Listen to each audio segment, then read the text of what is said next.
Hello साथियों, नमस्कार। आपका स्वागत है आपके अपने चैनल पर। और इस सेशन में आज हम फिर से आपके लिए लेकर आए मोस्ट इम्पोर्टेंट 50 प्रश्न, और ये 50 प्रश्न विद एक्सप्लेनेशन के साथ रहेंगे आपकी आगामी परीक्षा के लिए। सभी प्रश्नों को आप धैर्य के साथ अंत तक देखें। और स्टार्ट करेंगे हिंदी के प्रश्न से। देखिए, हिंदी का पहला प्रश्न है कि निम्न में से मानक हिंदी का आधार क्या है। ए ऑप्शन है अपभ्रंश, बी है पूर्वीय हिंदी, सी है परिनिष्ठित हिंदी, डी है खड़ी बोली। तो देखिए, मानक हिंदी का जो आधार है वह खड़ी बोली को माना जाता है, तो इसलिए यहाँ पर डी ऑप्शन आपका राइट होगा, खड़ी बोली। दूसरा प्रश्न है, दिए गए विकल्पों में से वह शब्द चुनिए जिसका प्रयोग सदा एक वचन में होता है। ए ऑप्शन कक्षा, बी प्रत्येक, सी प्राण और डी आंसू। तो इसका राइट आंसर आपको पता ही है। देखिए, प्रत्येक जो है वो हमेशा एक वचन में प्रयोग किया जाता है। ऑप्शन नंबर बी राइट होगा। तीसरा प्रश्न है, इनमें से संबंधवाचक सर्वनाम क्या है। ए ऑप्शन है कुछ, बी है वह, सी है जो, डी है इनमें से कोई नहीं। तो देखिए, संबंधवाचक जो सर्वनाम होते हैं वह आपका होगा जो। ठीक है। चौथा प्रश्न है, प्रिय विशेषण को कामता प्रसाद गुरु ने इनमें से क्या कहा है। अंत्य विशेषण, सामान्य विशेषण, ब्राह्म विशेषण और असमान्य विशेषण। आंसर ए राइट होगा, अंतर विशेषण कहा है। स्वावलंबी होने के लिए सही मुहावरा बताएंगे कौन सा है। फूंक फूंक कर पैर रखना, पौ बारह होना, पानी फेर देना या पैरों पर खड़ा होना। देखिए, स्वावलंबी होने के लिए सही मुहावरा होगा पैरों पर खड़ा होना। प्रश्न संख्या 6, गौतम बुद्ध ने अपना पहला उपदेश कहाँ दिया था। सारनाथ, बोध गया, लुम्बिनी या कुशीनगर। ये प्रश्न बहुत ही ज़्यादा ट्रेंड होता है एग्जाम में, आपको पता होना चाहिए। ऑप्शन ए राइट होगा। महात्मा गौतम बुद्ध ने अपना पहला उपदेश सारनाथ में दिया था, जिसे धर्म चक्र परिवर्तन के नाम से जाना जाता है। बौद्ध का जन्म 563 ईसा पूर्व में लुम्बिनी नामक एक गांव है वहां पर हुआ था। इन्होंने बौद्ध धर्म की स्थापना की और इन्हें लाइट ऑफ एशिया यानी कि एशिया का ज्योतिपुंज भी कहा जाता है। सातवां प्रश्न है, चोस और डुआर्स जैसे गिरिपद मैदानों में मौजूद मृदा होती है। जलोढ़ मृदा, काली मृदा, लैटराइट मृदा या लाल और पीली मृदा। आंसर इसमें राइट होगा ए। देखिए, जलोढ़ मृदा। चोस और ड्यूअर्स जैसे गिरिपद मैदानों में जलोढ़ मृदा होती है। नदियों द्वारा बहते हुए जल द्वारा बहकर लाई गई मृदा जलोढ़ मृदा कहलाती है। आठवां प्रश्न है, भारत में निम्नलिखित में से किस राज्य में रबड़ का सबसे अधिक उत्पादन होता है। ए ऑप्शन है असम, बी है आपका Karnataka, C Kerala, D Mizoram. Answer right होगा सी। रबड़ का सबसे अधिक उत्पादन केरल राज्य में होता है। कर्नाटक कॉफी के लिए, असम चाय के लिए और उत्पादन के लिए जाने जाते हैं। नवा प्रश्न, कौन सी गैस वायुमंडल के ओजोन स्तर को अपघटित करती है।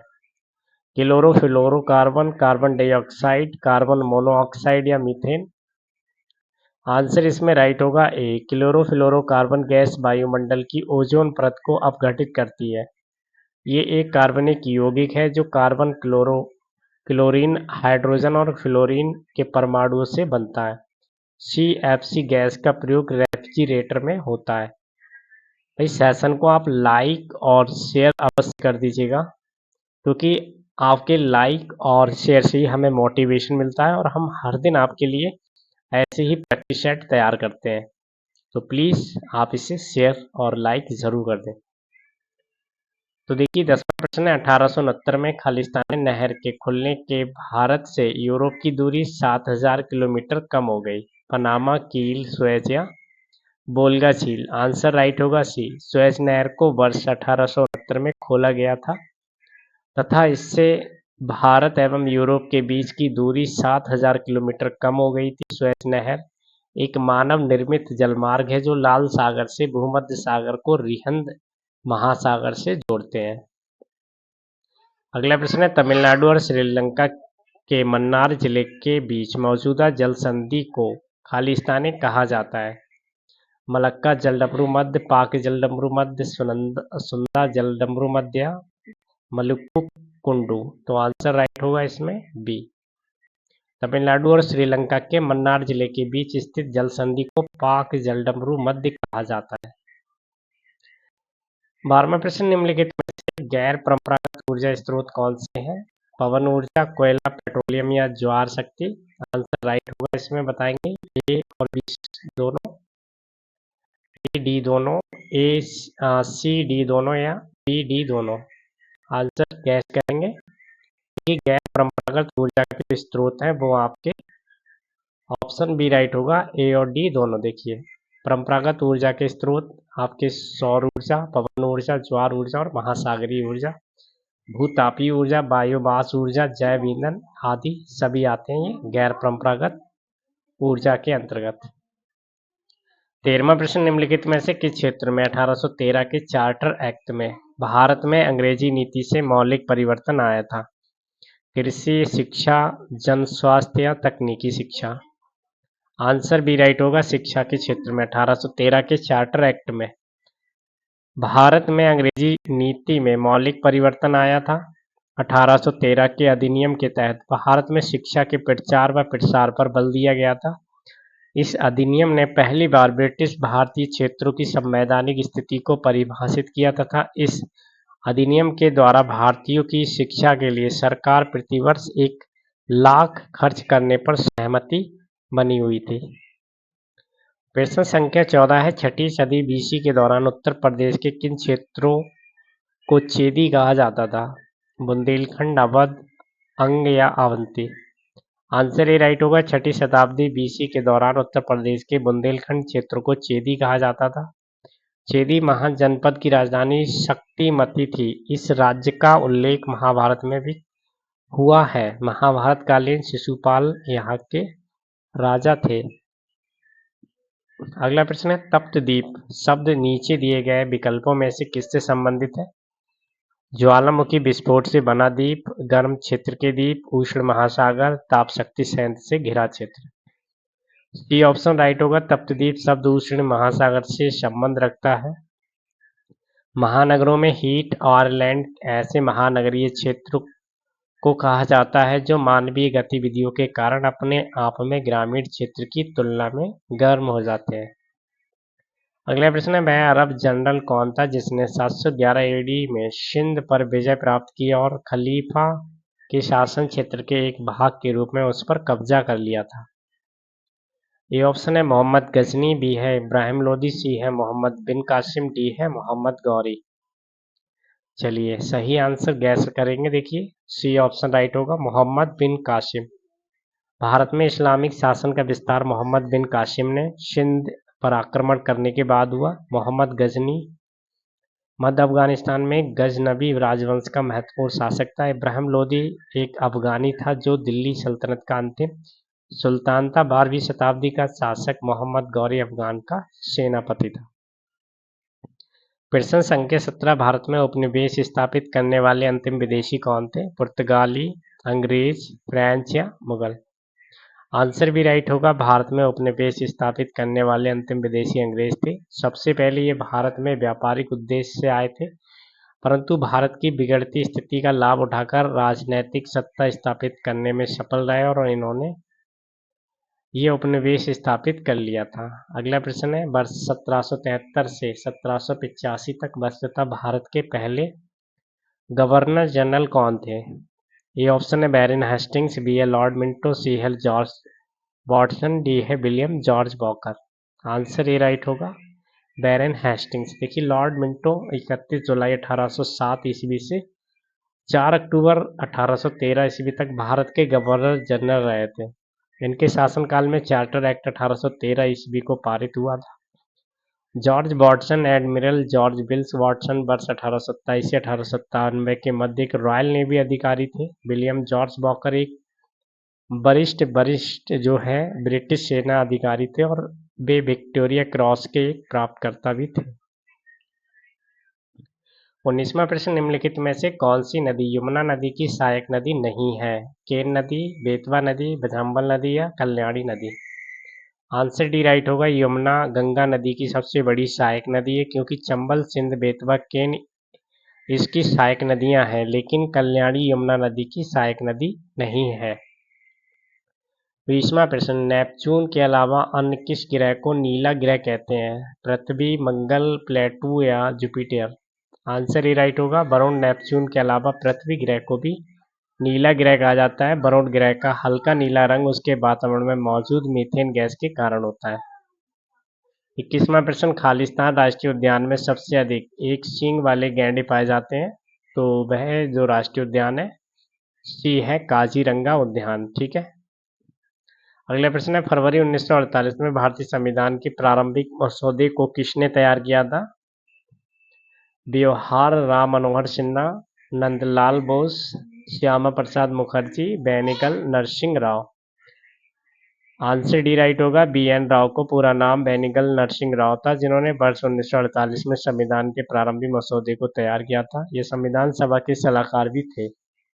नंदलाल बोस ये भारत के प्रसिद्ध चित्रकार थे तथा इन्होंने संविधान की मूल प्राप्ति का डिजाइन भी तैयार किया था। श्यामा प्रसाद मुखर्जी ये प्रसिद्ध शिक्षाविद, चिंतक और भारतीय जनसंघ के संस्थापक थे। जवाहर राम मनोहर सिंह ये एक चित्रकार थे जिन्होंने भारत के संविधान की मूल अंतिम पांडुलिपि में चित्रण के लिए जाना जाता है।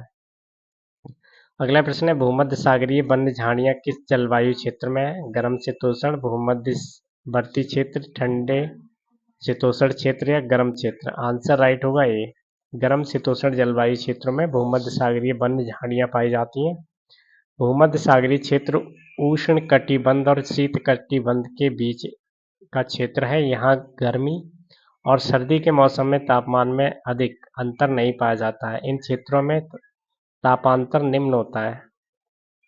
24वां प्रश्न, भारत सरकार द्वारा शुरू की गई गंगा नदी को साफ करने की परियोजना कौन सी है? नमामि गंगे, पोलावरम प्रोजेक्ट, गंगा मंथन या Kalpasar project? Answer A right होगा, नमामि गंगे नामक परियोजना केंद्र सरकार द्वारा संचालित योजना है जिसका उद्देश्य गंगा नदी को स्वच्छ बनाना। ये योजना 7 जुलाई 2016 को प्रारंभ की गई थी।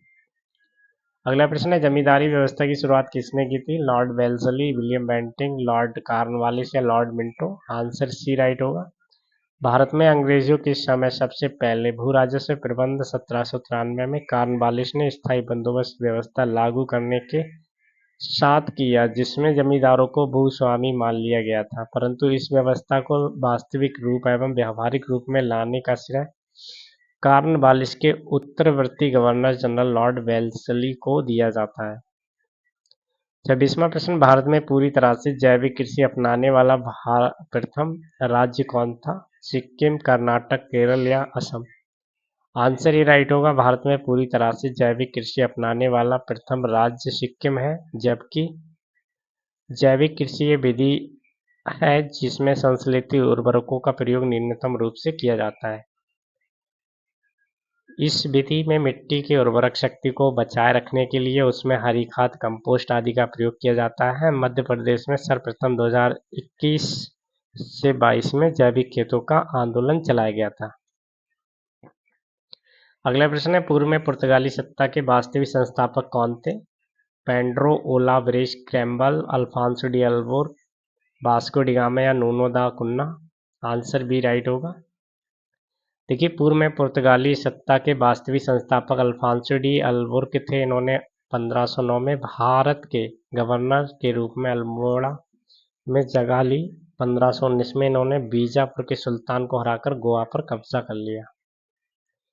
पिग्मी निवासी किस देश में पाए जाते हैं? पंपास, विषुवत रेखी प्रदेश, सहारा या कालाहारी? आंसर बी राइट होगा, अफ्रीका के विषुवत रेखी प्रदेशों में पाए जाने वाली प्रमुख जनजाति पिग्मी है। इनकी लंबाई कम, नाक चपटी तथा बाल घुंघराले होते हैं। इनकी जातियों का औसत कद 150 सेंटीमीटर होता है। 29वां प्रश्न, वह अधिकतम अवधि जब तक कि कोई केंद्रीय मंत्री संसद के किसी सदन का सदस्य न होते हुए भी पद पर बना रह सकता है? तो आंसर सी राइट होगा। देखिए, अनुच्छेद 75 में यह वर्णन किया गया है कि कोई भी व्यक्ति बिना किसी सदन का सदस्य होते हुए 6 माह तक मंत्री पद धारण कर सकता है। 30वां प्रश्न है, संविधान का कौन सा आर्टिकल रूल ऑफ लॉ का विस्तृत उल्लेख करता है? आर्टिकल 13, 14, 15 या 16? तो बी ऑप्शन राइट होगा, आर्टिकल 14। 31वां प्रश्न है, पूना समझौता 1932 ईस्वी में इनके मध्य का एक करार था? अम्बेडकर गांधी, गांधी नेहरू, अम्बेडकर सरदार, अम्बेडकर नेहरू? तो आंसर इसमें राइट होगा ए। पूना समझौता 1932 में महात्मा गांधी और डॉक्टर बी आर अम्बेडकर के बीच एक समझौता था जो दलित वर्गों के राजनीतिक प्रतिनिधित्व से संबंधित था। ये समझौता गांधी जी के आमरण अनशन के जवाब में हुआ था, जब ब्रिटिश प्रधानमंत्री ने दलितों के लिए अलग निर्वाचन क्षेत्र की घोषणा की थी, जिसका अम्बेडकर ने विरोध किया था। 32वां प्रश्न है, किस वर्ष बाबर ने सुल्तान इब्राहिम लोदी को पानीपत की लड़ाई में पराजित किया था? तो देखिए यहाँ पर राइट आंसर बी हो जाएगा। बाबर ने सुल्तान इब्राहिम लोदी को 1526 में पानीपत की पहली लड़ाई में पराजित किया था। ये लड़ाई भारत के इतिहास में एक महत्वपूर्ण घटना थी, क्योंकि इसने भारत में मुगल साम्राज्य की नींव रखी थी। ये प्रश्न वेरी वेरी इंपॉर्टेंट है, नोट कर लेंगे। अगला प्रश्न, निम्नलिखित में से क्या एक ग्रीन हाउस गैस नहीं है? तो देखिए इसमें ग्रीन हाउस गैस नहीं है, आपकी नाइट्रोजन और ऑक्सीजन ग्रीन हाउस गैस से नहीं है, क्योंकि वे अवरक्त विकिरण को अवशोषित नहीं करती। मुख्य ग्रीन हाउस गैसों में कार्बन डाइऑक्साइड, जलवाष्प, मीथेन, नाइट्रेट्स ऑक्साइड और ओजोन शामिल है। अगला प्रश्न है, यूरोप के उच्चतम पर्वत शिखरों में से एक माउंट एवरेस्ट कहाँ पर स्थित है? जर्मनी, स्विट्जरलैंड, रूस या Ukraine? C option right. Mount Everest Europe के उच्चतम पर्वत चोटियों में से एक है। ये रूस में स्थित है, जो जॉर्जिया की सीमा के ठीक उत्तर में काकेसास पर्वतमाला में है। ये एक प्राचीन ज्वालामुखी है, जिसकी पश्चिमी चोटी 5642 मीटर 18,510 फीट ऊंची है। अगला प्रश्न है, किस प्राचीन साम्राज्य में महिलाएं कुश्ती में भाग लेती थीं? बहमनी साम्राज्य, विजयनगर साम्राज्य, चोल साम्राज्य या उपरोक्त में से कोई नहीं? तो बी ऑप्शन राइट। नूनिज ने उल्लेख किया कि विजयनगर साम्राज्य में महिलाएं कुश्ती सहित शारीरिक गतिविधियों में कुशल थीं, जो शारीरिक खेलों में उनकी सक्रिय भागीदारी को दर्शाता है। अगला प्रश्न है, खादर और भांगर निम्नलिखित में से किस प्रकार की मिट्टी है? काली मिट्टी, जलोढ़ मिट्टी, लाल मिट्टी या लैटराइट मिट्टी? देखिए खादर और भांगर जलोढ़ मिट्टी के प्रकार हैं। खादर नई जलोढ़ मिट्टी है जो हर साल बाढ़ के साथ आती है, बहुत उपजाऊ होती है, जबकि भांगर पुरानी जलोढ़ मिट्टी है जो ऊंचे क्षेत्रों में पाई जाती है और कम उपजाऊ होती है। अगला प्रश्न है, भारत में राष्ट्रीय उपभोक्ता दिवस कब मनाया जाता है? 24 नवंबर को, 24 जनवरी को, 24 दिसंबर को या 24 अप्रैल को? देखिए भारत में राष्ट्रीय उपभोक्ता दिवस 24 दिसंबर को मनाया जाता है। अगला प्रश्न, गोल्डन पेन ऑफ फ्रीडम पुरस्कार किससे संबंधित है? पत्रकारिता, सिने कला, खेल, संपादकीय, साहित्य संबंधी लेखन? तो आंसर ए राइट हो जाता है इसमें। देखिए गोल्डन पेन ऑफ फ्रीडम एक अंतर्राष्ट्रीय पुरस्कार है जो पत्रकारिता, विशेष रूप से प्रेस की स्वतंत्रता की रक्षा और संवर्धन में उत्कृष्ट योगदान देने वाले व्यक्तियों या संगठनों को दिया जाता है। ये पुरस्कार विश्व समाचार पत्र संघ, बैन और इफ्रा द्वारा दिया जाता है। अगला प्रश्न है, ब्रिटिश शासन को भारत से उखाड़ फेंकने के लिए इनमें से किसने फ्रांसीसी की मदद मांगी थी? संभाजी, शिवाजी, हैदर अली या टीपू सुल्तान? तो D option right, Tipu Sultan. 40वां प्रश्न, भारतीय मानक मेरिडियन 5 राज्यों के माध्यम से गुजरता है, इनमें से कौन सा एक राज्य 5 में से नहीं है? आंध्र प्रदेश, उड़ीसा, बिहार या छत्तीसगढ़? तो सी ऑप्शन राइट। भारतीय मानक मेरिडियन जिन 5 राज्यों से होकर गुजरता है उनमें उत्तर प्रदेश, मध्य प्रदेश, छत्तीसगढ़, उड़ीसा और आंध्र प्रदेश है। बिहार राज्य से नहीं गुजरता है। 41वां प्रश्न, विश्व प्रसिद्ध मयूर सिंहासन का निर्माण और उसकी लाल किले में स्थापना निम्न में से किस मुगल शासक ने की थी? शाहजहां, जहांगीर, अकबर या बहादुर शाह प्रथम? तो ए ऑप्शन राइट हो जाएगा। देखिए विश्व प्रसिद्ध मयूर सिंहासन का निर्माण मुगल शासक शाहजहां ने 17वीं शताब्दी में शुरुआत में करवाया था और इसे दिल्ली के लाल किले के दीवान खास में रखा गया था। अगला प्रश्न है, मुगल काल में पुलिस बल के मुखिया को क्या कहा जाता था? दरोगा, फौजदार, सूबेदार या कोतवाल? आंसर डी राइट होगा। मुगल काल में बड़े शहरों में पुलिस बल के मुखिया को कोतवाल कहा जाता था, जो कानून और व्यवस्था बनाए रखने, आपराधिक मामलों की जांच करने और कीमतों को नियंत्रित करने के लिए जिम्मेदार थे। ग्रामीण इलाकों में सुरक्षा और कानून व्यवस्था के लिए फौजदार की तैनाती की जाती थी। अगला प्रश्न है, किस वर्ष भारत में विश्वविद्यालय शिक्षा की समस्या का अध्ययन करने और रिपोर्ट देने के लिए सैडल आयोग की नियुक्ति किया गया था? 1917, 1924, 1936 या 1906? तो ए ऑप्शन राइट। विश्वविद्यालय शिक्षा की समस्याओं का अध्ययन करने के लिए सैडल आयोग को 2017 में नियुक्त किया गया था। ये आयोग मुख्य रूप से कलकत्ता विश्वविद्यालय के लिए नियुक्त किया गया था, लेकिन इसकी सिफारिशें पूरे भारतीय विश्वविद्यालयों पर पूरा लागू होती थी और इसमें स्कूली शिक्षा से लेकर विश्वविद्यालय शिक्षा तक के संपूर्ण क्षेत्र की समीक्षा की गई थी। 44वां प्रश्न है, भारत में राष्ट्रीय उपभोक्ता दिवस कब मनाया जाता है? 24 नवंबर, 24 जनवरी, 24 दिसंबर या 24 अप्रैल को? सी ऑप्शन राइट। हर वर्ष 24 दिसंबर को एक विशिष्ट विषय के रूप में राष्ट्रीय उपभोक्ता दिवस मनाया जाता है। अगला प्रश्न है, हुमायूं की दुर्घटना में आकस्मिक मृत्यु के उपरांत उनके बेटे अकबर को कहाँ मुगल सिंहासन पर बैठाया गया था? लाहौर, सरहिंद, कन्नौज या Kabul? C option right. Humayun की मृत्यु के बाद उनके पुत्र अकबर को पंजाब के कलानौर में मुगल सिंहासन पर बैठाया गया था। हुमायूं की मृत्यु 1556 ईस्वी में हुई थी और उस समय अकबर पंजाब में थे। विश्व प्रसिद्ध मयूर सिंहासन का निर्माण और उसके लाल किले की स्थापना निम्न में से किस मुगल शासक ने की थी? शाहजहां, जहांगीर, अकबर या बहादुर शाह प्रथम? आंसर ए राइट होगा। विश्व प्रसिद्ध मयूर सिंहासन का निर्माण और लाल किले की स्थापना शाहजहां ने की थी। मयूर सिंहासन शाहजहां ने 17वीं शताब्दी की शुरुआत में बनवाया था। इसे दिल्ली के लाल किला के दीवाने खास में रखा गया था। अगला प्रश्न है, पालघाट दर्रा भारत के किस राज्य में स्थित है? वेरी वेरी इंपॉर्टेंट है। महाराष्ट्र, केरल, उत्तराखंड या हिमाचल प्रदेश? देखिए, पालघाट दर्रा भारत के केरल राज्य में स्थित है। ये मध्य पूर्व में नीलगिरी की पहाड़ियों में स्थित है। इसकी ऊंचाई 305 मीटर है। कालीकट तिरचूर से कोयम्बटूर इंदौर के रेलवे सड़क और सड़क मार्ग इसी दर्रे से होकर गुजरता है। अगला प्रश्न, नीति दर्रा भारत के किस राज्य में स्थित है? महाराष्ट्र, केरल, उत्तराखंड या हिमाचल प्रदेश? तो आंसर सी राइट होगा। उत्तराखंड में देखिए कुमायूं श्रेणी में स्थित है। 5389 मीटर ऊंचा है। यहाँ से भी मानसरोवर झील व कैलाश घाटी जाने का रास्ता खुलता है। अगला प्रश्न है, जो मिट्टी जल द्वारा बहकर दूसरे स्थान पर पहुंचती है उसे कौन सी मिट्टी कहा जाता है? सैल, मालवा मिट्टी, जलोढ़ मिट्टी, बहत मिट्टी या बतौड़ मिट्टी? आंसर बी राइट होगा, जलोढ़ मिट्टी। 50वां प्रश्न है, फरक्का परियोजना निम्न में से किस नदी पर बनाई गई है? बेतवा नदी, तापी नदी, गंगा नदी या कावेरी नदी? आंसर सी राइट होगा, गंगा नदी।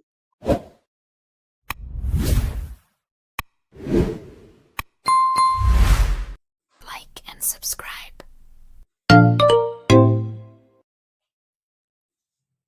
धैर्य के साथ पूरा सेशन देखें। प्रश्न है कि निम्न में से कौन सा वाक्य कृतवाच्य है? ए ऑप्शन है, अध्यापक द्वारा विद्यार्थी को पाठ पढ़ाया गया। बी है, अध्यापक ने विद्यार्थी को पाठ पढ़ाया। सी है, अध्यापक ने विद्यार्थियों को पाठ पढ़वाया। डी है, अध्यापक द्वारा विद्यार्थी से पाठ पढ़ा गया। तो देखिए, इसमें राइट आंसर बी होगा। दिए गए वाक्यों में अध्यापक ने विद्यार्थी से पाठ पढ़ाया वाक्य में कृतवाच्य है, क्योंकि उक्त में कर्ता अध्यापक की प्रधानता लक्षित हो रही है। वाक्य के 3 भेद होते हैं, कृतवाच्य, कर्मवाच्य और भाववाच्य। दूसरा प्रश्न है, ला और सा उच्चारण किस स्थान से होता है? कंठ, दंत, ओष्ठ या तालव्य? आंसर राइट होगा बी। ला और सा का उच्चारण दंत है। हिंदी वर्णमाला के वर्णों के उच्चारण स्थान से संबंधित विवरण निम्नलिखित है। देखिए, उच्चारण स्थान दिए गए हैं और वर्ण दिए गए हैं। कंठ से आ, का, बा के वर्ण और हा और विसर्ग। तालु से छोटी, बड़ी, चा वर्ग के वर्ण और या तथा सा। मूर्धा से ऋढ़, टा वर्ग के वर्ण, ला और सा। ओष्ठ से छोटा ऊ, बड़ा ऊ, पा वर्ग के वर्ण। कंठ तालु से ए, कंठ ओष्ठ से ओ, और दंतोष्ठ बा।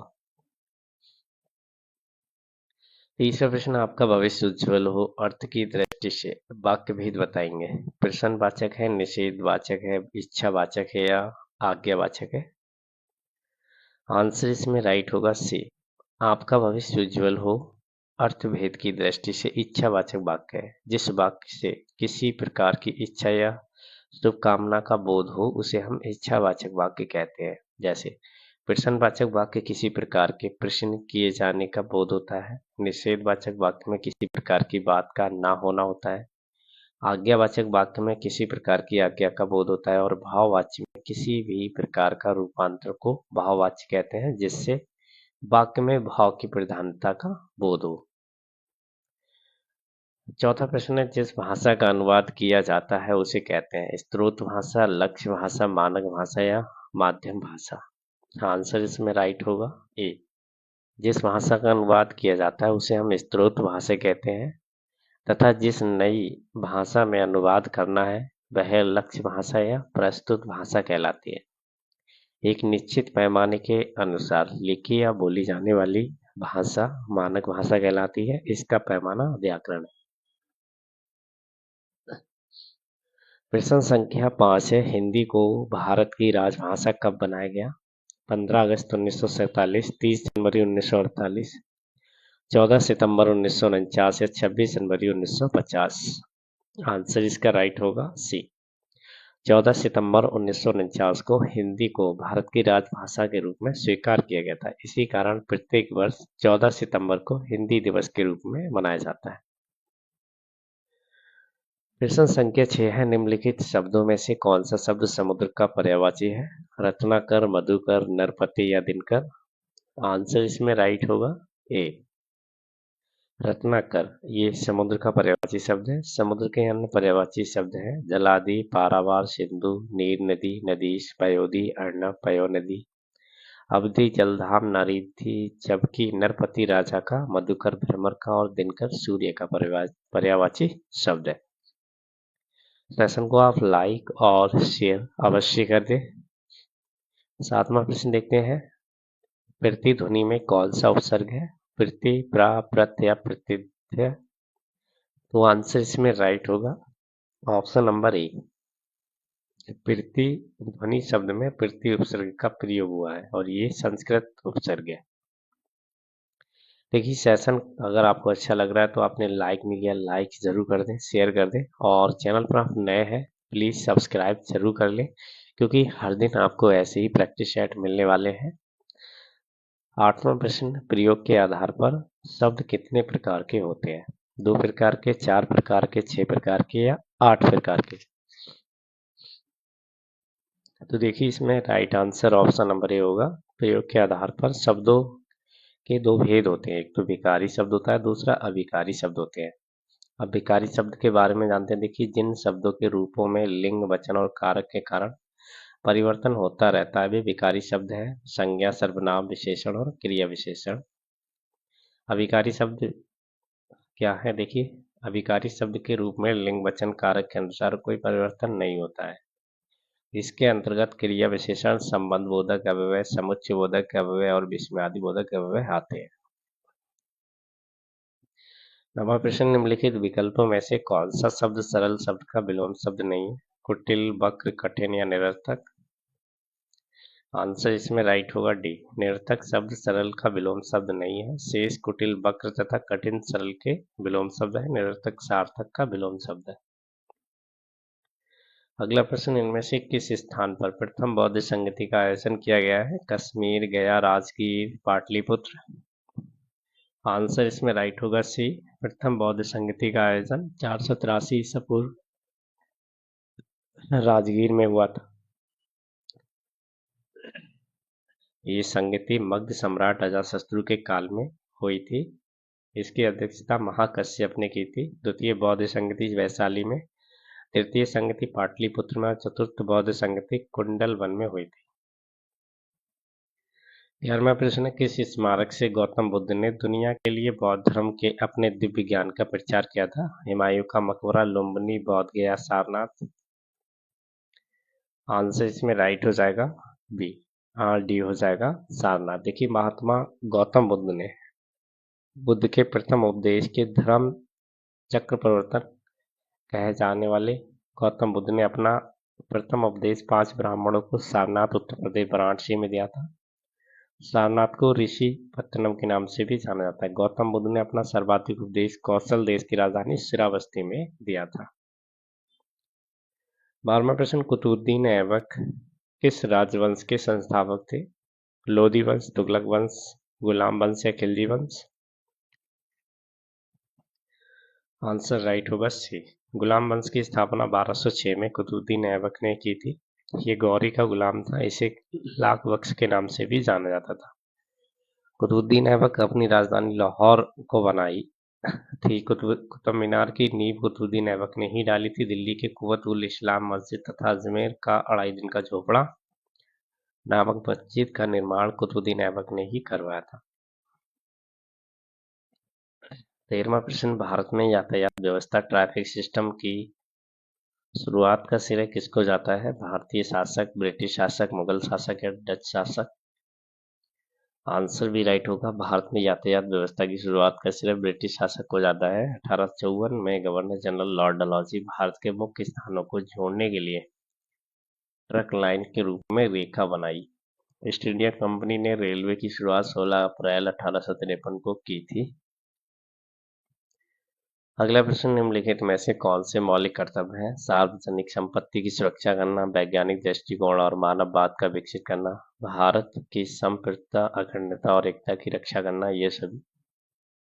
तो आंसर इसमें राइट होगा डी, ये सभी। 26 जनवरी 1950 को लागू किए गए भारतीय संविधान में मौलिक कर्तव्यों का कोई उल्लेख नहीं था। 42वें संविधान संशोधन अधिनियम 1976 द्वारा स्वर्ण सिंह समिति के सुझाव पर भारतीय संविधान में एक नया भाग 4 का जोड़ा गया, जिसमें अनुच्छेद 51 का के अंतर्गत 10 मौलिक कर्तव्यों को जोड़ा गया है। अगला प्रश्न, इनमें से क्या भारतीय नागरिकों को आर्थिक न्याय प्रदान करता है? मौलिक अधिकार, मौलिक कर्तव्य, राजकीय नीति, निर्देशित सिद्धांत, इनमें से कोई नहीं। आंसर इसमें राइट हो जाएगा सी देगी। संविधान में भारतीय नागरिकों को आर्थिक न्याय उद्देशिका एवं राज्य के नीति निर्देशित सिद्धांत के तहत प्रदान किया गया है। उद्देशिका में सामाजिक, आर्थिक और राजनीतिक न्याय का प्रावधान है। वही राज्य के नीति निर्देशित तत्व के भाग 4 के अनुच्छेद 38 में राज्य सामाजिक, आर्थिक एवं राजनीतिक न्याय सुनिश्चित कर आय, स्थिति, सुविधाओं तथा अवसरों में समानता कम करके सामाजिक व्यवस्था को सुरक्षित एवं संरक्षित कर लोगों के कल्याण को बढ़ावा देने का प्रयास करेगा। 16वां प्रश्न है, निम्न में से क्या नागरिक समाज के रूप में नहीं माना जाता है? परिवार, वंश, जाति संघ, गैर सरकारी संगठन, विधानमंडल। आंसर इसमें राइट होगा डी, विधानमंडल जनता द्वारा निर्वाचित प्रतिनिधियों का सदन है, जबकि परिवार, वंश, जाति संघ और गैर सरकारी संगठन नागरिक समाज के रूप में माने जाते हैं। अगला प्रश्न, निम्नलिखित में से कौन सी झील मणिपुर में स्थित है? भीमताल, लोकटक, मेरक या चंचल? आंसर राइट होगा बी। लोकटक झील भारत के ताजे पानी की एक बड़ी झील है। ये झील मणिपुर की राजधानी इम्फाल से 53 किलोमीटर दूर और दीमापुर रेलवे स्टेशन के निकट स्थित है। इसे दुनिया की एकमात्र तैरती हुई झील कहा जाता है। केवल लामजाओ नेशनल पार्क इसी झील में स्थित है, जो विश्व का एकमात्र तैरता हुआ नेशनल पार्क है। अगला प्रश्न है, भारत का रूर किस नदी बेसिन को कहा जाता है? दामोदर, हुगली, गोदावरी या स्वर्णरेखा? आंसर इसमें राइट होगा ए, दामोदर नदी बेसिन कोयले की उपलब्धता के कारण भारत का रूर कहा जाता है। दामोदर नदी छोटा नागपुर की पहाड़ियों से 610 मीटर ऊंचाई से निकलकर लगभग 290 किलोमीटर झारखंड में प्रवाहित होने के बाद पश्चिम बंगाल में प्रवेश कर 240 किलोमीटर प्रवाहित होकर हुगली नदी में मिल जाती है। पहले दामोदर नदी अपने बाढ़ के कारण कुख्यात थी, जिसे कारण इसे बंगाल का शोक कहा जाता है। 19वां प्रश्न, दुलस्ती परियोजना किस नदी पर स्थित है? चिनाब नदी, गोदावरी नदी, गंगा नदी, इनमें से कोई नहीं। मोस्ट इंपोर्टेंट क्वेश्चन है, आंसर इसमें राइट होगा ए। दुलस्ती परियोजना जम्मू और कश्मीर के किश्तवाड़ जिले के चिनाब नदी पर स्थित है। ये एक रन ऑफ द रिवर परियोजना है, जिसमें 390 मेगावाट की क्षमता स्थापित है। ये पावर स्टेशन वर्ष 2007 में प्रारंभ किया गया था। अगला प्रश्न, निम्नलिखित में से विशेष रूप से लाल पांडा के लिए राष्ट्रीय उद्यान में से कौन एक है? नवेगांव राष्ट्रीय उद्यान, पीपा कोंडा राष्ट्रीय उद्यान, खांग चेत जोंगा राष्ट्रीय उद्यान, इनमें से कोई नहीं। आंसर इसमें राइट होगा सी, खांग चेत जोंगा राष्ट्रीय उद्यान। ये विशेष रूप से लाल पांडा के लिए राष्ट्रीय उद्यान सिक्किम में स्थित है। लाल पांडा सिक्किम का राज्य पशु भी है। नवेगांव राष्ट्रीय उद्यान महाराष्ट्र में और पापी कोंडा राष्ट्रीय उद्यान आपका आंध्र प्रदेश में पड़ता है। 21वां प्रश्न, भारत में सर्वाधिक जनसंख्या वाला राज्य बताएंगे कौन सा है? बिहार, उत्तर प्रदेश, केरल, महाराष्ट्र? तो भारत में सर्वाधिक जनसंख्या वाला जो राज्य है वो उत्तर प्रदेश है। भारत में सर्वाधिक जनसंख्या घनत्व राज्य बिहार है। भारत में सर्वाधिक लिंग अनुपात वाला राज्य केरल है और भारत में सर्वाधिक नगरीय जनसंख्या वाला राज्य महाराष्ट्र है। अगला प्रश्न, उत्तर प्रदेश में आसरा योजना कब लागू की गई थी? आंसर इसमें राइट हो जाएगा बी, वर्ष 2013 में। 20 अप्रैल 2013 को उत्तर प्रदेश सरकार द्वारा शहरी क्षेत्रों के अल्पसंख्यक बहुल मलिन बस्तियों में कम लागत पर रिहायशी मकान उपलब्ध कराने के उद्देश्य से आसरा योजना की शुरुआत की गई थी। अगला प्रश्न है, गति जो कुछ समय के बाद खुद को दोहराती है उसे गति कहा जाता है? सीधा, आवधिक, एकसमान या गैर एकसमान? आंसर राइट होगा बी।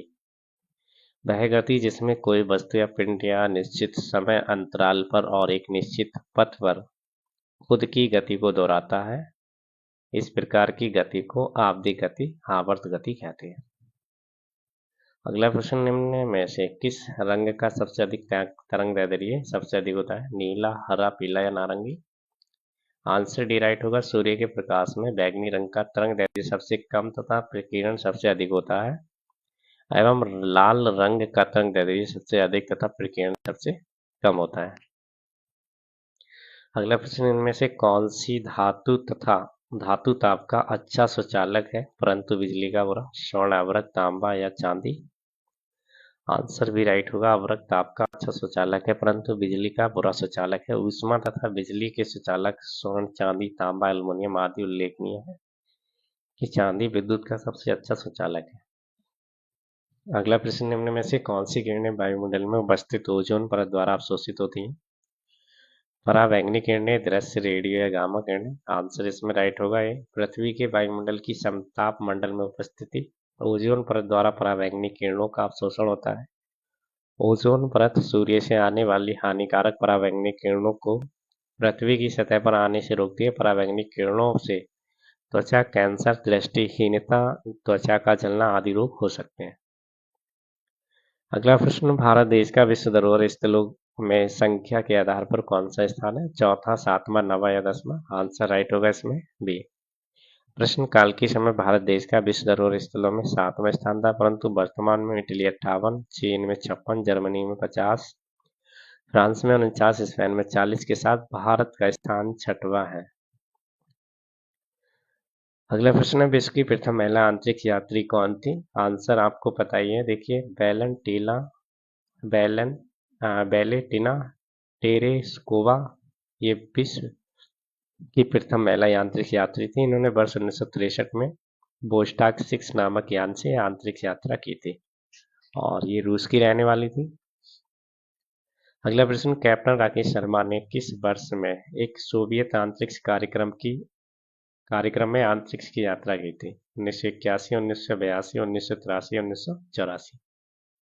आंसर राइट होगा डी। कैप्टन राकेश शर्मा ने 3 अप्रैल 1984 को अंतरिक्ष में जाने वाले प्रथम भारतीय बने जो सोवियत संघ के अंतरिक्ष यात्रियों के साथ सोयूज T-11 अंतरिक्ष यान में काजाकिस्तान के बैकनूर कोस्मोड्रोम से गए और 11 अप्रैल को 1984 में सुरक्षित पृथ्वी पर वापस लौट गए। पृथ्वी अंतरिक्ष में जाने वाली प्रथम भारतीय मूल की महिला कल्पना चावला जो कि हरियाणा से थी, जिनकी मृत्यु 1 फरवरी 2003 को अंतरिक्ष यान के कोलंबिया शटल के नष्ट होने से हो गई। अगला प्रश्न, भारत में बराक 8 पृथ्वी से आकाश में मार करने वाली मिसाइल किस देश के सहयोग से विकसित की गई? इजराइल, जापान, रूस, अमेरिका? आंसर राइट होगा ए। भारत ने बराक 8 सतह से हवा में मार करने वाली मिसाइल इजराइल की सहायता से तैयार की। इस मिसाइल का सफल परीक्षण ओडिशा के बालेश्वर जिले में चांदी पसे और सितंबर 2016 को किया गया था। ये मिसाइल बहुउद्देशीय निगरानी और खतरे का पता लगाने वाली रडार प्रणाली से सुसज्जित है। अगला प्रश्न, संपूर्ण भारत किस गोलार्ध में पड़ता है? पूर्वी गोलार्ध, उत्तरी गोलार्ध, दक्षिणी गोलार्ध या पश्चिमी गोलार्ध? तो देखिए, संपूर्ण भारत की अगर बात करें तो यह आपका उत्तरी गोलार्ध में पड़ता है और ये भारत एशिया महाद्वीप का एक देश है जो एशिया के दक्षिणी भाग में हिंद महासागर के शीर्ष पर 3 ओर से समुद्र से घिरा हुआ है। पूरा भारत उत्तरी गोलार्ध में ही पड़ता है। 32वां प्रश्न, राष्ट्रीय कृषि वानिकी अनुसंधान केंद्र उत्तर प्रदेश के किस जिले में स्थित है? मोस्ट इम्पोर्टेंट क्वेश्चन है ये। तो इसमें राइट आंसर सी होगा। देखिए, कृषि अनुसंधान के लिए राष्ट्रीय अनुसंधान केंद्र की स्थापना 8 मई 1988 को झांसी में की गई थी। ये भारतीय कृषि अनुसंधान परिषद के तहत कार्य करता है। अगला प्रश्न, कराधान कानून संशोधन अधिनियम 2017 से ने खालिस्तान में स्वच्छ ऊर्जा उपकर को प्रतिस्थापित किया है। हवा उपकर, पर्यावरण उपकर, जीएससी प्रतिपूर्ति उपकर या स्थिरता प्रतिपूर्ति उपकर। आंसर इसमें राइट होगा सी। कराधान कानून संशोधन अधिनियम 2017 के तहत ऊर्जा उपकर को जीएसटी प्रतिपूर्ति उपकर से प्रतिस्थापित किया गया है। इसके स्थान पर कोयला उत्पादन पर उपकर का प्रावधान किया गया। अगला प्रश्न है, वर्ष 2019 के अनुसार भारत के किस राज्य की शहरी जनसंख्या सबसे अधिक है? तमिलनाडु, गुजरात, पश्चिम बंगाल, महाराष्ट्र। आंसर इसमें राइट हो जाएगा डी, महाराष्ट्र। 5.8 करोड़, तमिलनाडु 3.49 करोड़, पश्चिम बंगाल 2.90 करोड़ और गुजरात 2.57 करोड़। अगला प्रश्न, किस वर्ष में संविधान का संशोधन सर्वप्रथम किया गया था? वर्ष 1947, 1951, 1953, 1957। आंसर इसमें राइट होगा बी, भारतीय संविधान का प्रथम संशोधन वर्ष 1951 में किया गया था। इसके अंतर्गत निम्न उपबंध किए गए थे। सामाजिक तथा आर्थिक पिछड़े वर्गों की उन्नति के लिए विशेष उपबंध बनाने हेतु राज्यों को शक्ति प्रदान की गई। कानून की रक्षा के लिए संपत्ति अधिग्रहण आदि की व्यवस्था। तीसरा है, संशोधन द्वारा 9वीं अनुसूची जोड़ी गई तथा भूमि सुधार एवं न्याय की समीक्षा से जुड़े अन्य कानून को 9वीं अनुसूची में रखा गया। 36वां प्रश्न है, निम्नलिखित में से कौन सा विकल्प लघुत्तर हिमालय में पर्वत की सबसे लंबी पर्वतमाला है? धौलाधार पर्वतमाला, महाभारत पर्वतमाला, पीर पंजाल पर्वतमाला या शिवालिक पर्वतमाला। तो देखिए, इसमें राइट आंसर सी हो जाएगा, पीर पंजाल पर्वतमाला। ये लघु हिमालय या मध्य हिमालय, महान हिमालय की दक्षिण में, शिवालिक हिमालय के उत्तर में समांतर रूप से फैला हुआ है। पीर पंजाल श्रेणी लघु हिमालय की सबसे लंबी पर्वतमाला है। लघु हिमालय 80 से 100 किलोमीटर चौड़ा तथा 1800 से 3000 मीटर ऊंचा है। 37वां प्रश्न, यूरेशियाई प्लेट एवं भारतीय प्लेट के टकराव पर सिकुड़न के परिणाम स्वरूप निर्मित लंबवत घाटियां, ridges, ranges, crater, dunes. Answer D right होगा, डेंस। यूरेशियाई प्लेट एवं भारतीय प्लेट के टकराव पर सिकुड़न के परिणाम स्वरूप निर्मित लंबवत घाटियां हैं। अगला प्रश्न, प्राचीन खालिस्तान में विशाल एकीकृत महाद्वीप सुपर कंटिनेंट पेंजियो का दक्षिण भाग है, जिसके उत्तरी भाग में अंगारा भूमि स्थित है। यूरेशियाई प्लेट, थैसिस प्लेट, थैसिस सागर, भारतीय ऑस्ट्रेलिया प्लेट या गोंडवाना भूमि। तो ये ऑप्शन राइट होगा, देखिए गोंडवाना भूमि। अगला प्रश्न, प्रायद्वीपीय पहाड़ी मैदान पठार की एक अनोखी विशेषता काली मिट्टी का क्षेत्र जिसे कहते हैं, इसे कहा जाता है दक्कन का पठार। देखिए, दक्कन ट्रैप का निर्माण मोजैक महाकल्प के क्रेस्टीय कल्प से हुआ था। इस समय विदर्भ क्षेत्र में ज्वालामुखी के दरारी उद्वेलन से लावा का बृहद उद्गार हुआ है। लगभग 5 लाख वर्ग किलोमीटर का क्षेत्र इससे आच्छादित हो गया है। दक्कन ट्रैप का विस्तार महाराष्ट्र, गुजरात, मध्य प्रदेश, झारखंड, छत्तीसगढ़, तमिलनाडु, कर्नाटक, उड़ीसा आदि राज्य में है। अगला प्रश्न, भारत के governor general Lord William Bentinck ने सती प्रथा का समाप्त करने हेतु वर्ष खालिस्तान में कानून पारित किया था? 1819, 1825, 1829 या 1832। आंसर सी राइट होगा, भारत के पहले गवर्नर जनरल के रूप में लॉर्ड विलियम बेंटिंक का कार्यकाल 1828 ईस्वी से 1835 ईस्वी तक था। इसके प्रयासों से वर्ष 1829 में सती प्रथा को प्रभावित कर दिया गया था। इस अधिनियम को पारित कराने में राजा राममोहन राय की महत्वपूर्ण भूमिका रही। अगला प्रश्न, भारत की सिलिकॉन वैली है, नई दिल्ली, चेन्नई, बेंगलुरु, हैदराबाद। तो देखिए, इसमें राइट आंसर सी होगा, भारत की सिलिकॉन वैली बेंगलुरु कर्नाटक में स्थित है। यहाँ 300 से अधिक सॉफ्टवेयर कंपनियां स्थित हैं। बेंगलुरु शहर भारत के अग्रणी सूचना प्रौद्योगिकी निर्यातक है। अगला प्रश्न, मुगल काल में भूमि की माप की प्रथा निम्न में से किस शासक ने शुरू की? अकबर, शाहजहां, शेरशाह, औरंगजेब। आंसर इसमें राइट होगा बी। मुगल काल में भूमि की माप की प्रथा को शेरशाह सूरी द्वारा प्रारंभ कराया गया था। शेरशाह सूरी ने शासन व्यवस्था को सुगम बनाने के लिए 47 भागों में व्यवस्था को बांट रखा था। अगला प्रश्न है, मगध साम्राज्य का अंतिम शासक कौन था? बिंबिसार, अजातशत्रु, उदयन, कालाशोक। आंसर इसमें राइट होगा सी। मगध साम्राज्य का अंतिम शासक उदयन था। उदयन अजातशत्रु का पुत्र एवं उत्तराधिकारी था। इसने पाटलिपुत्र स्थानांतरित किया था। स्मरण रहे कि हर एक वंश का अंतिम शासक उदयन का पुत्र नागदशाक था, परंतु ये विकल्प में नहीं दिया गया है। विश्व में शीत मरुस्थलों को किस अन्य नाम से जाना जाता है? टैगा, टुंड्रा, हिमाच्छादित क्षेत्र, इनमें से कोई नहीं। आंसर सी राइट होगा। विश्व के शीत मरुस्थलों को हिमाच्छादित मरुस्थल भी कहा जाता है। मरुस्थल मुख्यतः ध्रुवीय क्षेत्र में पाए जाते हैं। यहाँ वर्षा नगण्य होती है और पूरे वर्ष तापमान 0 डिग्री सेल्सियस से भी कम होता है। इन्हें ठंडे शीत मरुस्थलों को टुंड्रा प्रदेश के नाम से भी जाना जाता है। 45वां प्रश्न, निम्न में से अकबर के दरबार के मुख्य चित्रकार कौन थे? मीर मुखबिर, दोस्त मोहम्मद, दशवंत, इनमें से कोई नहीं। आंसर इसमें राइट होगा सी। दशवंत मुगल शासक अकबर के दरबार के प्रमुख चित्रकार थे। इनके अतिरिक्त बसावन भी महत्वपूर्ण कलाकार थे। अकबर ने चित्रांकन के लिए चित्रशाला का निर्माण करवाया था।